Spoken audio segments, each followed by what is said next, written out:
Hey everybody, Matt Squatch here with the famous Ed Brown, the lovely Claudia, and Go ahead, you can film me.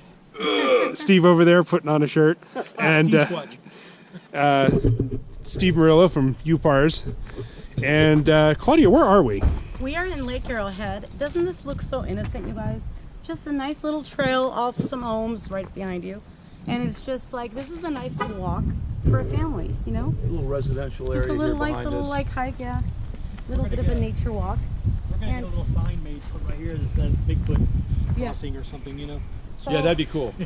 Do not feed the Sasquatch. After I reported this to the fishing game, this good little puppy came installed. This was already here, but the rest of it was installed after I reported it. See who that is. Always check out who comes to the trail. So, as me and the girls, we were walking, having a great time. It's nice, not government plates. Aren't these beautiful trees right here? Yeah, that's manzanita. Look up, we tried to like break one, it's so hard. Yeah, So they're they hard, have no hard problem wood. doing it. The Glider pilots don't like crash landing in those. the Forest Service hates them because they have the highest BTU burn rate of any plant out there. Do they really? Oh, you want to build a rip and fire? Go take a couple manzanita branches. If you're lost in the woods, that's what you want. That's you want good those. to know, man. Yeah. Take an axe or a Matt saw. Squatch is always full of good information. He is very knowledgeable. They burn hotter and longer than most wood. Yeah. I did not know that. That's why they're so hard to I break. was not aware. Something to our left, I hear it. Right there. So anyway, tell us your story. So what happened? Okay, Watch out for the poo-poos. yeah. So we were walking here, and my youngest daughter at that time was 11 years old. She was in the front of the trail. My teenage daughter, she was 14 at the time, and I just got her an iPhone. So she was excited to come out here and film like nature. Right. And as we were walking, I was in the back watching for coyotes and bears, and I just wanted them to be safe and have a good time. And I told them that there was 3 trees that are blocking the trail, and they're healthy trees. I'm not sure how they're like blocking the trail. So they asked me, can we come and can we see them? And like right there is just, there's a lot of little wood breaks and stuff. That could be anything weather related. Yeah. But as you can see, it was heavily brushed. There's a lot of Well, brush here, different trees, bushes. in the skeptics' defense, we did have a hell of a winter. I know in the Sierras did. where I go, We did. there were places I went in March that looked like this, and then we came back in April. Yeah. So many down trees, and it was just all from wind, you know. Yeah, There's so many broken trees. You know how I can tell now? There's the branch is burnt on the very top of like it's burnt from the snow. Oh yeah. So this is interesting. Like I'm going to show you guys, now that we're a little bit into the trail, on the right-hand side right here, I start noticing rock stacks. And every time I come here, the rock stack is always moved. So right here to the right, there's a new pile now. They're different shapes, different sizes, different. Yeah, but don't hikers use those kind of like to mark trails and kind of like tell each other I was here? I would understand it if it was like. Plus, I'm sure kids probably Well, come so back this here is, and like, drink and really screw around. Sophisticated now. This one's a different one from the one I left it last about 2 weeks ago. There's always something We're different here. making sculptures. But I did have a hidden camera right on that tree right there, Allison, I put out. And I also put a recorder behind there because I wanted to rule out people doing it. And most people would just walk on by. I did find the Fish and Game out here with a notepad and everything. So that's the stack right there, which is different. So what I'm going to do is I'm going to put a stack down. It's the same. It's the same from last time? No. Yeah, it is. I'm looking at the picture of it. Let me see. No, maybe it's new. Look, there's only three rocks. There's no stick out here. That could have just See? fallen in there. It's just, This one, there's only 2 rocks, and there's 3. And this one on the bottom. Okay. Is that one? See? It's a little different. The official researcher for you, There's Mr. that Brown. there. Yeah, Ed. What do you think? I've encountered this in the middle of nowhere, off trail, or down very remote trails, or more like game trails. You discover not like a campsite or campground, Right. but you'll have like a clearing area, and you'll see a fire ring of rocks, but no actual fire ever burnt in it. I think sometimes these critters do that, like as they're watching us going, huh, why is there a fire ring with no fire in it in the middle of nowhere? Right. Or they're imitating us, or Well, it could even potentially be an ambush. Like, what's this? What are these rocks doing here? And who knows? I don't want to just want to know if you've ever experienced that. I've never seen that. I've never found anything like that. But there are some discussions I've seen where people say that that Bigfoot can make fire. They just choose not to. And you know, so if it draws a lot of attention. And that's exactly it. You know, if you know you build a fire, I know where you are a mile away. Well, that'd be a good question for Meldrum, or a real anthropologist, because obviously we had fire as early man, and then Neanderthals had fire, and I want to say it was back to the Australopithecines had fire. Like there was quite a few of the pre-humans that had fire that were, compared to us, pretty primitively built, but still capable of fire. So, and that's an interesting point, because there's actually studies now that are suggesting that primates such as gorillas, chimpanzees, and especially orangutans have entered the Stone Age, because now they're using tools where they used to not. You know, right? They're finding. Well, they're also eating meat now, where chimpanzees were always reported to be mostly eating fruits, and now they're eating a lot more meat and getting a lot more predatory. And also the billy ape. The billy ape is actually, I did a whole video on the billy ape. Yeah, size of a man, but looks like a chimpanzee. Big overgrown. And it kills lions. I mean, think about that. They kill and eat lions. What do you got here, Claudia? Okay, so this is like the tree that I wrote a sign. If anybody's encountered anything unusual, there'll be no judgment. And the last time I was here, I was showing, who was it? A guest we had. I don't remember who it was, but these rocks are new. But every now and then, sometimes we'll come and there'll be no rocks on this tree, and sometimes there'll be rocks on this tree. Today there's 4, I guess. It's interesting because most people don't really pay attention to, I mean, of course it could be human, but I think they have little weapons of rocks and little like knacks of trails. So they could just pick up rocks and like use them instead of going out there looking for a rock if they're in danger. Well, devil's advocate, this is a good blind. It is. And I can throw rocks at you. And I could get pretty far back on this trail. If you're coming up the trail that way, I could get pretty far back on this trail and use it for lines of cover, like in the military for lines of cover. If I wanted to retreat from something going that way, you'd stay behind this big tree as long as you could until you could maybe get to something over here or over here. Well, right around here is and then you have a stash of rocks. You could throw rocks, you'd look at the rocks, I'd beat feet the other way. Right. At least that's what I would use that spot for. Right where you're standing now is the other night we were here with Sasquatch Omega. We heard like bipedal steps and we found a 16-inch print, 5 toes. In fact, I'm going to look for it. I'm just going to show your audience. Hopefully I can find it fast. Sasquatch Omega. Who's that? He's a great researcher. He doesn't want his real name. He's from here. He's from LA area. Oh yeah? Yeah, he's a great person. He's another YouTuber. He does his stuff, yeah. Nice guy. He lived with Nathan Rio for a while. Oh. They're roommates, I guess. Okay, well, I'll have to keep looking. He's he shut down his channel. I don't know why, but he was a pretty famous YouTuber Sasquatch guy. Sasquatch YouTuber. Yeah, no fear at all. He was a real good talker, good-looking guy, you know, so he built a following very quickly. You know? Young guy, fan base, well-spoken. Right, yeah. I don't know that he ever uncovered any significant evidence per se, but he had some experiences. I'm going to show your audience. Sure. I don't know if you guys can see it. Okay, so my daughter on her iPhone panned this area, and I sent the footage to people to analyze it, and you could see right here, he put the arrow there. There's something standing behind that tree. I believe it was a creature that ran next to my daughter, one of the two. Jeez. Did you see it? Yeah, cool, there's a little black figure there. Yeah. Well, it's funny because people ask me questions. What do you think of Nathan Rio? What do you think of Sasquatch Ontario? What do you think? And I'm like, to be honest, there are so many. Even a few years ago when I got into it, there was a few YouTubers. There are so many different Bigfoot YouTubers out there, and so many researchers and podcasts now. Colorado Bigfoot guy. Yeah. It's all about the Here we go. trees crossing.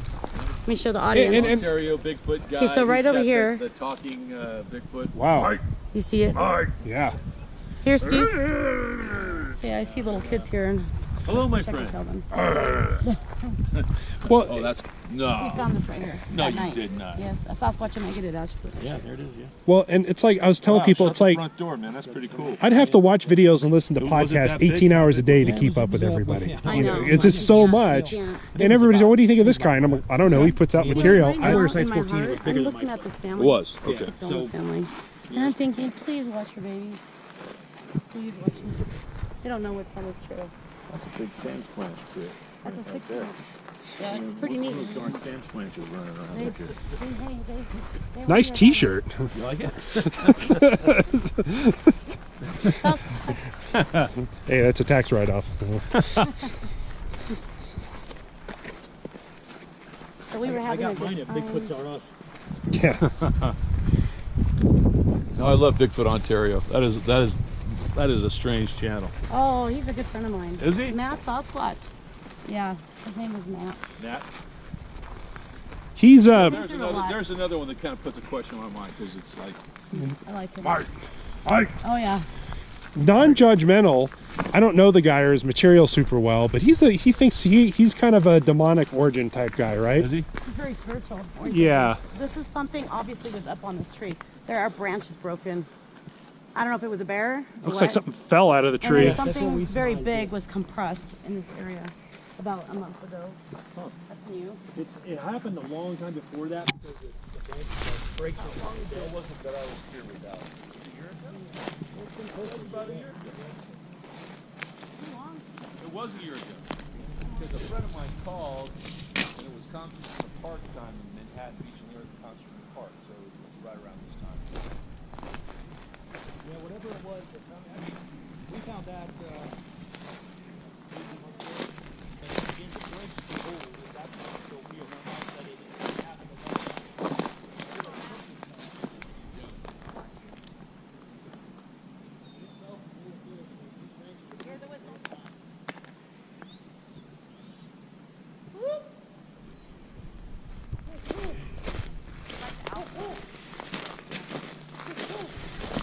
Yeah, start hooting when I'm in the bushes. Let's call him out, you guys. Oh, he Matt's looks like a nice lady squatch. Oh yeah. That's what bait. Yeah. My buddy Brian, you see in all my videos, I was talking about trying to get him to come up here with me this weekend, but he's got other things, and I'm like, Brian, I need you. You're my bait. I'll tell you what, as Claudia taught us, in this area, you look up a lot as much as you do down. Yeah. They climb like nothing. So tell us the story again about Ryan on the Florida property, right? Well, if you can talk about that on Well, film. one thing that I want to say is when he first came out here, he came here first. He did. And I was teaching him about the whole, and I This said, was his look, first Bigfoot. I feel like I'm teaching someone how to smoke. You don't understand. You really have to think about what you're doing because Right. it could change your entire life. Right, it will change. If you have an will. encounter, It it will change. So he's like, I'll be all right. I'm into this, I'll be okay. And then the next call I get from him was, I will never go in the woods again. It's so heartbreaking. This is the first tree that was completely alive when we came March 27th of 2017. This was green, flush. The girls were even jumping on it. This was blocking the road. Walking the road right here. Yeah, it definitely got pushed over or knocked over. Yeah. Uphill, not downhill, which is always funny to me. Always a little uncomfortable staying in the sugar And it was shack definitely because it is alive. supposedly And the Forest Service had to chop it. No, actually, one of the guys that came with his gun and his dogs, Well- one of the guys, he chopped it for us. I love it. Yeah. A human cut it, is what I A meant. witness, yeah. The family, they have First family members in town a lot, coming and going. That should have been a sign, like, That particular I wander off a lot, don't worry. okay. I wanna make sure you say- If I get killed, I'll scream Oh loud. gosh, don't say that. I'll come running after you. I'll help you. Don't worry about it. I've got good life insurance. I've taken someone who's only had one leg on crutches on this trail. And she Well- wanted to see it, and I'm like, all right then. Well, let's go do it. at least you know you're faster than them. Sitting there, He turns leave, compressed. you gotta actually lift Yeah. it, hold it closed, so that because they Must be me. did that on purpose so snakes don't. Oh, actually, okay. So it's real close to the floor, to the ground, the deck. You know what's funny is that day, And I got up. you think I'm gonna take my kids on a trail. We're safe. There's houses. There's no need to worry about anything really, except wildlife. But I never once in my head said Sasquatch. Maybe there's Sasquatch over here. Never. Well, for the average person, Yeah. they know. I mean, it's in the lexicon. People know what Bigfoot is now, even more than 30 years ago. But you might be out here with your friends or your family or whatever, and you might, oh yeah, what if we see a Bigfoot? Ha ha! It's a joke. It's a beef jerky commercial. Or mattress, yeah. Yeah, or whatever. But when it happens to you, Well, something it's not all fun and games after that, you know. Here to those trees right there. The shooter shack is probably he's about here to probably that stomp right there on the side of the hill. Yeah. We took someone who wanted to see a Bigfoot so bad, who wanted to experience it, and I was telling this person, his name is Ryan, he's a comedian. Ryan Singer? Yeah, Ryan Singer. Yeah. I told him, I said, you have to really, like, I don't want to take you here because it does change your life drastically once you're face to face in front of one. And he was like, I'm good. And I said, well, I feel like I'm teaching someone how to smoke, you know? You're I right. feel like I'm teaching you a bad habit. Your mom's going to hate me. So sure enough, we took him to a Florida property and he had a very terrifying experience. Yeah, To the point now where he doesn't want to come back. that's what you were saying. Yeah, He got screamed at night. And he innocently just went from a little shack about 200 feet to a home. And that's when they saw that he was alone and they took advantage of the situation. the Tree breaks. isn't a lot of people who go out looking for Bigfoot find something more paranormal or something worse, or vice versa, No. Turns on the phone, he goes, or no, he said he's bear hunting at night or something they shouldn't be doing, and they come across something else. Right. Right. so. Scary. So that I didn't really think it was that big of a deal that night. I But just, now bears are like a joke to me. I think they're awesome. I'm not scared at all anymore of bears. next morning, Black bears don't bother me. Yeah. We have a lot of black and red bears here. and she goes, I don't want you guys making fun of me. Cinnamon, I guess you call them. This is the second Well, they're all tree. technically black bears. They're just the color cinnamon of them. So yeah. Right, right. This is the second tree now that's been blocking the trail. We're coming up to the curve now. He's wigged out. Big trees. The rest of the trip. So, in fact, he said Oh, look at that break up there. he usually Yeah. stops What's getting me is a lot of these trees are breaking going uphill. Yeah. And generally, when natural breaks tend to flow downhill, See that? Oh, yeah. This branch right there, that's not a tree. That was placed there. If you guys see. that's, Come over here. Something right here has been walking. You could always look at the stuff, and that's just a twig that's been placed. It's not a stick tree.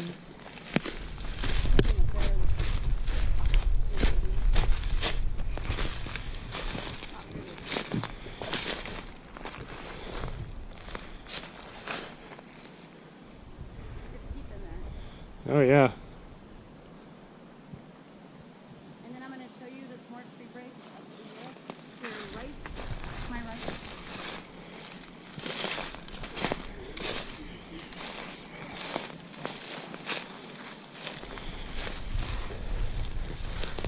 The best part about filming everything is if I fall down a hill, at least it's on film. Oh, I want to show you something just really quick. Sure. So when the girls and I came, there's, I mean, you could really, in order for us to go, we walked around this way. Oh, Because this was all like, you couldn't get around it. it was all washed out. Telling us to get out. This is not. Oh, from the break, From the yeah. break, yeah. So.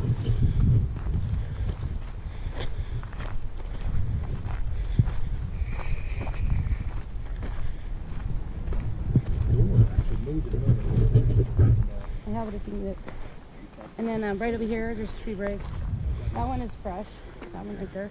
Yeah. And this one has been there for a couple years. From the time I had the encounter, that tree break was there. It could be anything. I'm not saying a Sasquatch, but these are interesting things that I always pay attention to. You want me to share? Like, You can talk, you can okay. be quiet, you can do whatever you want. There's a lot of film of me in the woods, so Okay, so my youngest daughter, Jenna, 11 years old at the time, was up ahead, and what happened was my teenage daughter, Christina, she was right here, and I was right here. So what I did is I said, let me take a picture of my teenage daughter. So she's posing for the camera at this particular time, and now I'm not paying attention to my surroundings. I'm laughing with her, talking to her, and then what happened was I took the picture, and in that picture, my dog is frozen, my puppy at the time. She was like 6 months old. that's the then- picture you showed me earlier, Yeah, right? the picture. And then you could see my daughter looking left. And then when I took the picture, I saw my daughter look left and then right.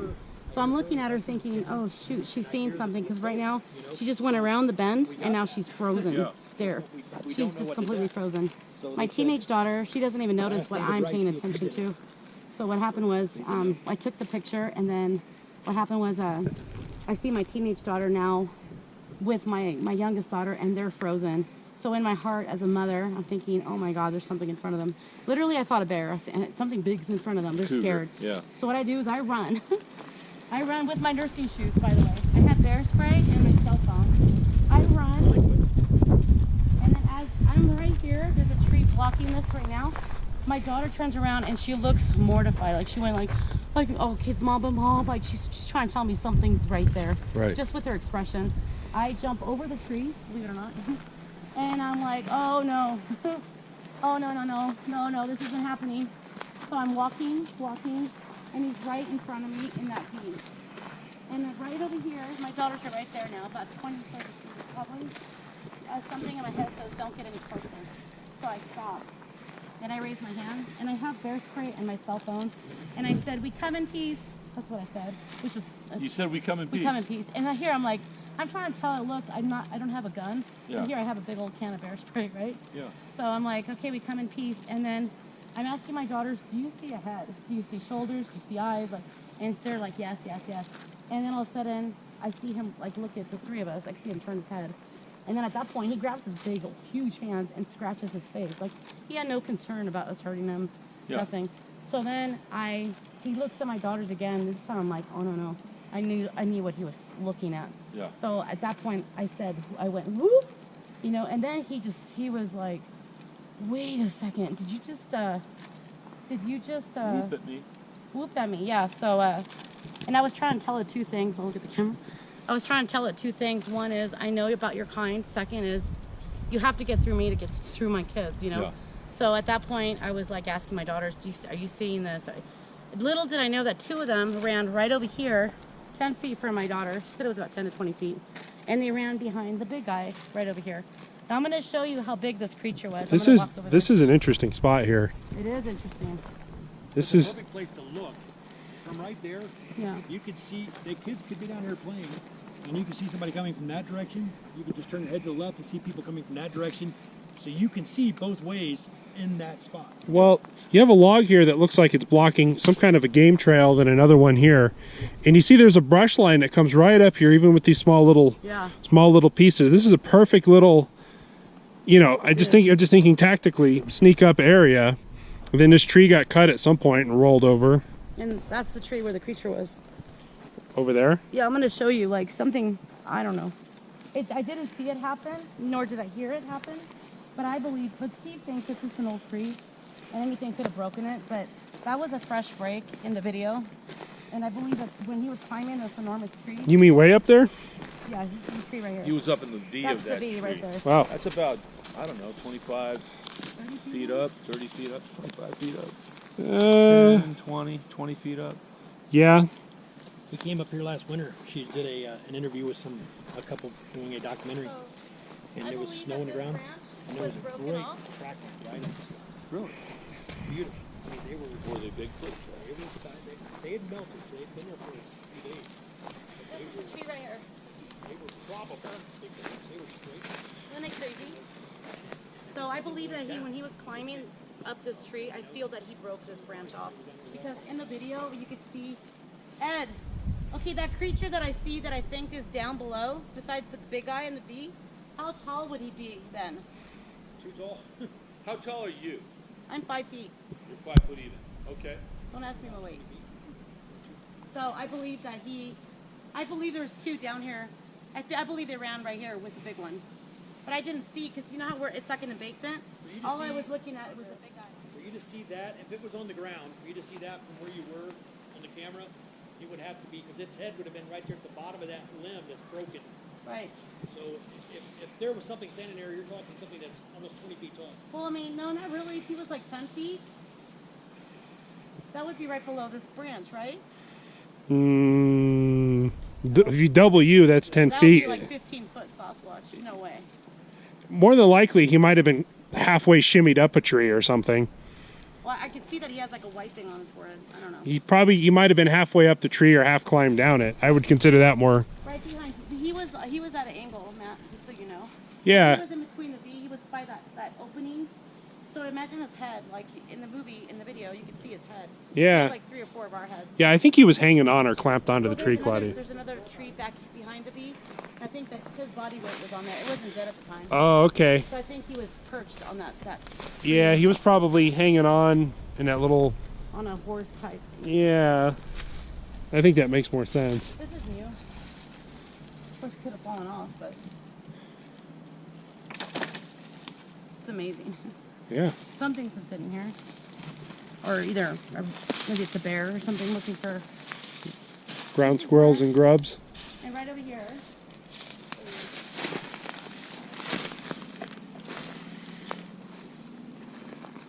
Keep an eye on Steve.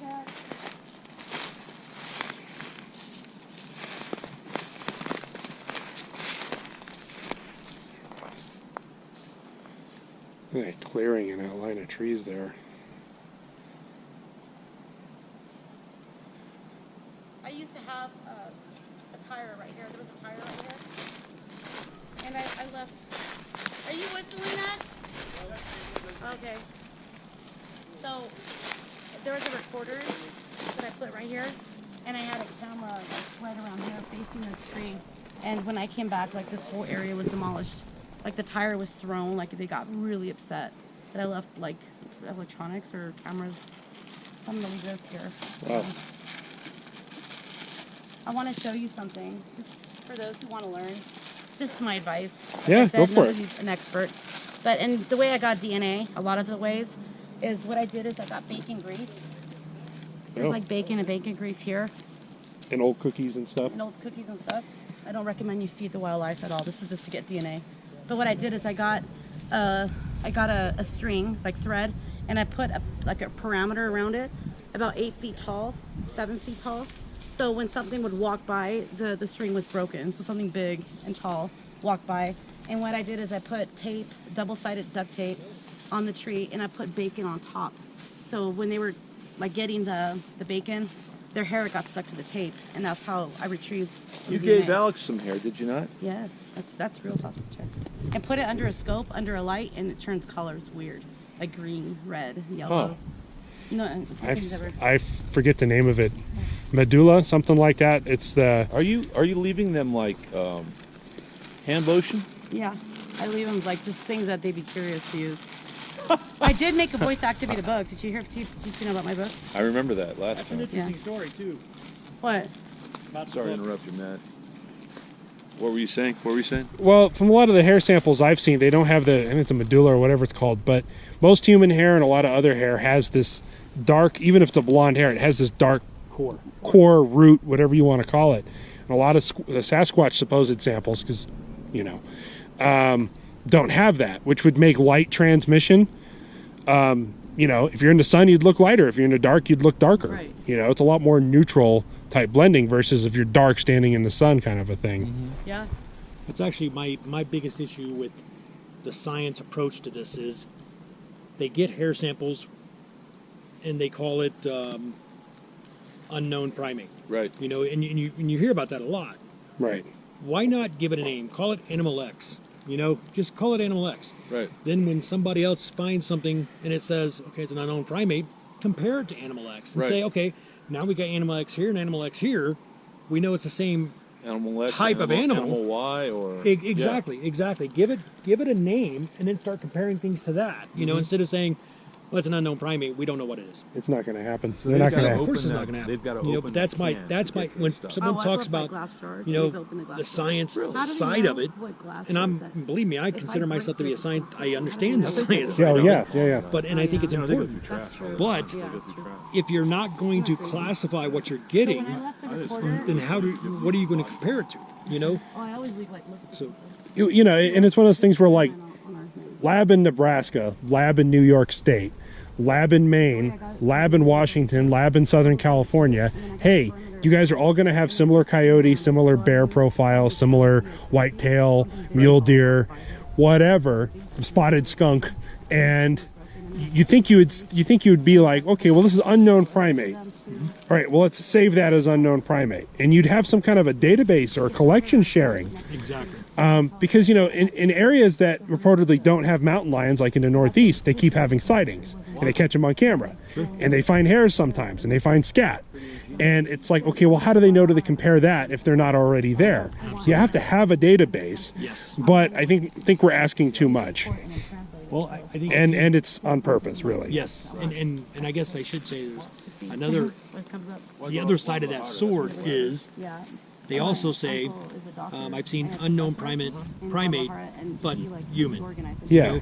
And it's like, okay, So then they say, well, it's contaminated with human. You know, somebody's touched it with their bare hand. They've got some of their oil on their finger, whatever. Right. Okay. In the 60s now. So then I question, okay, if Bigfoot is humanesque, so to speak, then why wouldn't its hair be coming again. human traits? Thanks for having You know what I mean? But oh, So- they got really Absolutely. Oh, this, you know, we've had 100 reported Sasquatch samples. 80 of them were deer and bear and everything else, but 20 of them were contaminated with human. Yes, exactly. Under a microscope, they look very humanish, but not quite. So they must be contaminated. We don't know. Exactly. And if you're going to say, if you're a scientist who's doing this, and you're going to say, well, get us a better sample, you know, then they should be teaching people how to collect those samples. Well, you also have to remember, I worked in a hospital for a number of years doing maintenance, and we had full lab, microbiology, histology lab,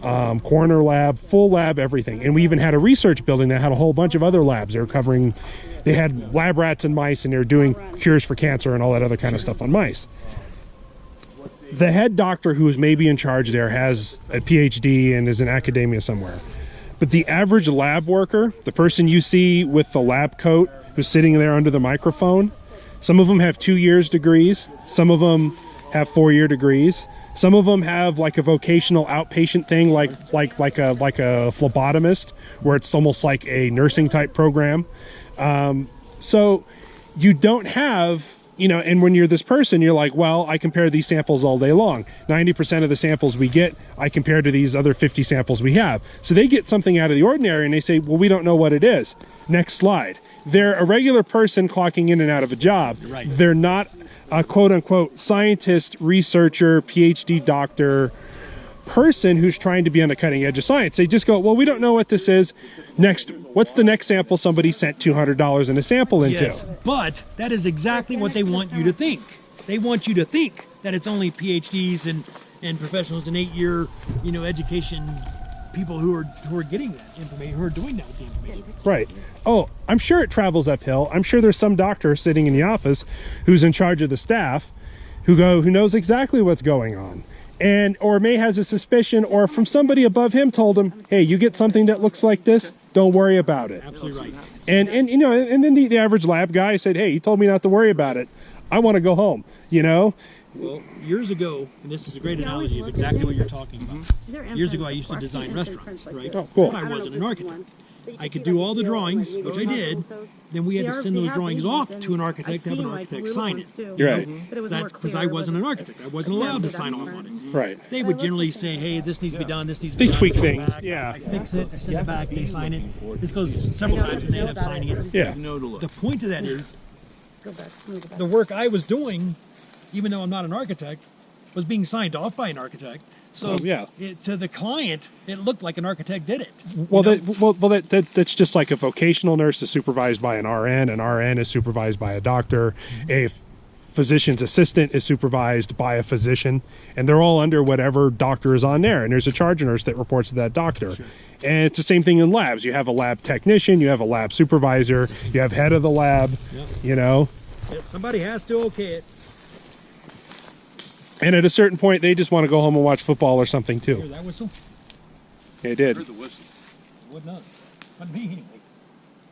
I hear sirens. Yeah, I whistle people. Well, we can go up the trail a little bit. Well, Alan's kind of waiting for me. When are you coming? Oh, we 20 can get, times. Are you almost there yet? we can get going to Allen's. I want to hear. I want you guys to see during the day. Solid. Let me tell you, I've had it happen. I've had it happen to me twice now. Imagine standing in the dark. Right? It's texting though. And the second time, by the way, What do you think about this? by myself. I'm in an area like I've been in a lot of areas like this where in the daytime you feel comfortable, but as soon as the light starts going down like it is now, the feelings shift. Like the presence of a place is different, and you start hearing the birds and animals go quiet. Yeah. I think you were falling home in Sierra's for sure. Oh, definitely. Yeah. Oh, we've By your had cabin. we've had them by the porch. I mean, just even, you know, sitting out front having a cigar and a scotch and listening to music, and 2 or 3 of us bullshitting, and on one side of the canyon we'll hear a knock, on the other side we'll hear a knock. All the crickets and frogs and everything shut up. We'll hear a crashing coming down from the trees. We'll hear something else. And it's just like, guys, I think they're watching us because they're curious of what we're doing too, I'm sure. We're their entertainment. It's amazing how this incident changed my life so drastically, you know? It will. And 50% of it is horrible bad, and 50% of it is great, you know what I mean? Well, it's like such a duality, you know? Yeah. It'd be like saving your kid from drowning. You would, you'd be terrified of it, but grateful that you saved your kid, and you'd appreciate them more and everything else, you know? You know what I feel in my heart? I feel that day, there's a 90% side. And every day I have extra now, I feel like grateful, and I feel like it's extra credit.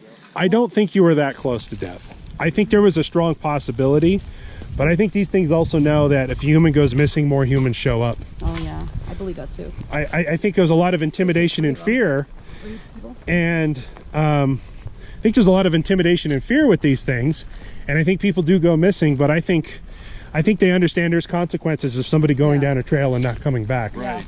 Like lots of guys with guns and helicopters and everything else, and dogs show up. And it really messes up their hunting and everything else. So you might not be worth it unless they're desperate. Yeah. I spent the night here by myself. What? Yeah. Yeah, that's what I said, Steve. That was not smart of me, but it is what it is. What happened, Claudia? Anything? Nothing. I'm like, shit, they're at Allen's. Went to the wrong place, you know? Speaking of Alan, should we head over there? Yeah, he's been texting me, right? You guys close? Oh, okay. Okay, so he's a little eccentric. Edit this out. Not He's to a little worry. eccentric, but he's super hard to hold.